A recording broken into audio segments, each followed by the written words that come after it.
Hola a todos, somos el grupo número 2 y el presente video tiene como objetivo presentar la sustentación del proyecto final del curso de Fundamentos de Electrónica. Los integrantes son Juan José Valencia y Julián Andrés Méndez. Para empezar, se presentan los objetivos del proyecto. En resumen, el objetivo general del proyecto es aplicar todos los conceptos y conocimientos adquiridos para el diseño, análisis e implementación en simulación de circuitos electrónicos utilizando las tecnologías vistas en el curso de Fundamentos de Electrónica.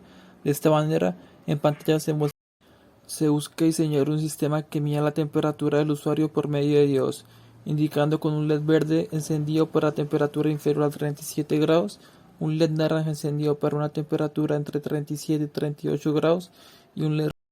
Ahora bien, en pantalla se muestra el diseño del sistema en bloques. Este es conformado por tres instancias importantes. Por un lado, se encuentra la placa Arduino que se encarga de comunicarse por medio de entradas analógicas y digitales. En esta etapa es importante entender que el voltaje que sale del diodo depende directamente de la temperatura. En realidad, el voltaje varía a 2 mV por cada grado centígrado que cambia. Partiendo de esto, lo primero es lograr una corriente de 5 mA constante a través del diodo.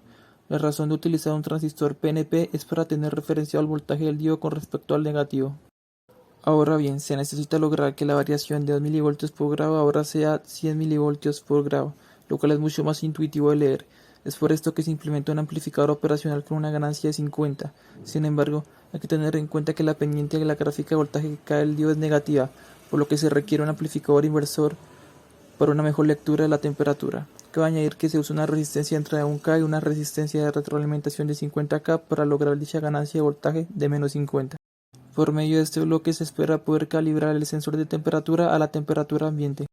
Por medio de este bloque se espera poder calibrar el sensor de temperatura a la temperatura ambiente. Corresponde a la etapa lógica del primer bloque, el cual se compone de tres AND y cada una de estas tiene un valor fijo en su entrada B. Dichos valores se seleccionaron como 3.6 voltios, 3.7 y 3.8 respectivamente, los cuales están asociados a los respectivos colores verde, naranja y rojo. Adicionalmente, a todas estas compuertas entra la misma señal de salida de la anterior etapa de amplificación. Dicho valor se compara con cada una de las compuertas y en solo una de ellas generará un 1 a la salida y encenderá el LED indicado. En este punto empieza el funcionamiento del sensor de distanciamiento social. Para esto, primero se hace uso de tres sensores de ultrasonido, conectados tal y como lo planteaba el proyecto. Etapa 6. Se presenta una etapa de amplificación con factor de 2 con el fin de duplicar el voltaje proveniente del sensor de distancia, específicamente doblar el valor de 0,5 voltios, que es el voltaje asociado a 200 centímetros. Cuando dicho valor se amplifica, el resultado del voltaje es 1 voltio a la salida. Etapa 7. Hace referencia a la etapa de regulación, donde el voltaje del Zener es 1 voltio. Es decir, que si el sensor detecta una superficie a más de 200 centímetros, el Zener tendrá en su salida 1 voltio.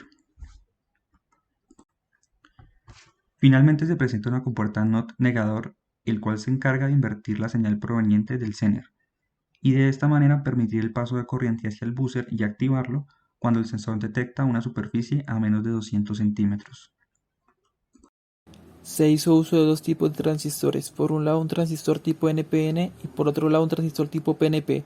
En pantalla se muestran los parámetros más relevantes del componente, voltaje que fluye de sus pines, el rango de temperatura, así como su poder de disipación. Además de estos dos componentes, fue fundamental el uso de un potenciómetro y sensores de proximidad. También se hizo uso de un diodo Zener 1N4733A y diodos 1N4007.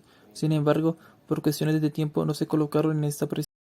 Con todo lo anterior en mente, es inevitable pensar en la importancia de los temas del curso para la realización del proyecto. Entre estos se destacan los temas que abordan el funcionamiento de transistores BJT, PNP y NPN, diodos y aplicaciones de lógica continua. Para finalizar, se presentan algunos de los trabajos futuros que se espera lograr. Entre estos se destacan tres: optimización del circuito por medio de electrónica análoga, implementación de un sistema disipado y por último, por medio de conceptos de electrónica digital, llegar a simplificar la lógica detrás del montaje.